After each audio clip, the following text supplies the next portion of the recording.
Hi வாங்க எல்லோரும் நம்ம ரொம்ப ஈஸியான ஒரு white peas gravy and chapati carrot chapati எப்படி பண்ணுறதுன்னு பார்க்கலாம். சின்ஸ் என் ஹஸ்பண்ட் வந்து ஐயப்பனுக்கு மாலை போட்டிருக்கிறதுனால நான் வந்து ஜிஞ்சர் அண்ட் கார்லிக் யூஸ் பண்ணாமல் ரொம்ப ஈஸியாக ஒரு 10 மினிட்ஸில் வைக்கிற மாதிரி ஒரு கிரேவி பண்ணுறேன். இதில் ஆனியன், டொமேட்டோ, அப்புறம் தேங்காய், மஞ்சள் பொடி, மிளகாத்தூள், மல்லித்தூள், அப்புறம் வந்து கொஞ்சமாக கரம் மசாலா ஆட் பண்ணி இதை நல்லா ஃபைன் பேஸ்ட்டாக அரைச்சிட்டு இதில் வந்து நான் கொஞ்சம் க்யூமின் சீட்ஸும் ஆட் பண்ணியிருக்கேன். இதை வந்து நல்லா நம்ம வந்து ப்ரெஷர் குக்கரில் போட்டு அரைச்சதையும் இந்த பச்சை பட்டாணியோ இல்லை வெள்ளை பட்டாணியோ இல்லை சுண்டல் எது வேணாலும் நீங்கள் ஆட் பண்ணிக்கலாம்.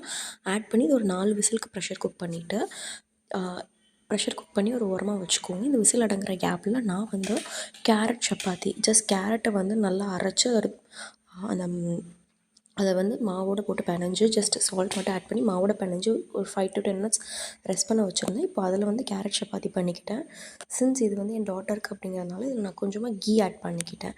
அட் த சேம் டைம் இங்கே வந்து ப்ரெஷர் குக்கரில் இந்த கிரேவி ரெடி ஆகிற கேப்பில் நம்ம இதுக்கு திரும்ப ஒரு தாளிப்பு ரெடி பண்ணணும்.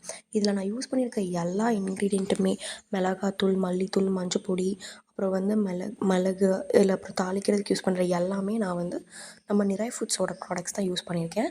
ஸோ ஒன்ஸ் இதில் வெங்காயம், தக்காளி எல்லாம் போட்டு நல்லா டெம்பர் பண்ணி தாளித்ததுக்கப்புறமா இதில் லைட்டாக மல்லித்தழை மட்டும் தூவி நம்ம ஆல்ரெடி பண்ணி வச்சுருக்க சப்பாத்தி கூட இந்த கிரேவி வச்சு சாப்பிட்டோம்னா ரொம்ப ஈஸியாக சீக்கிரமாக 10 மினிட்ஸில் பண்ணக்கூடிய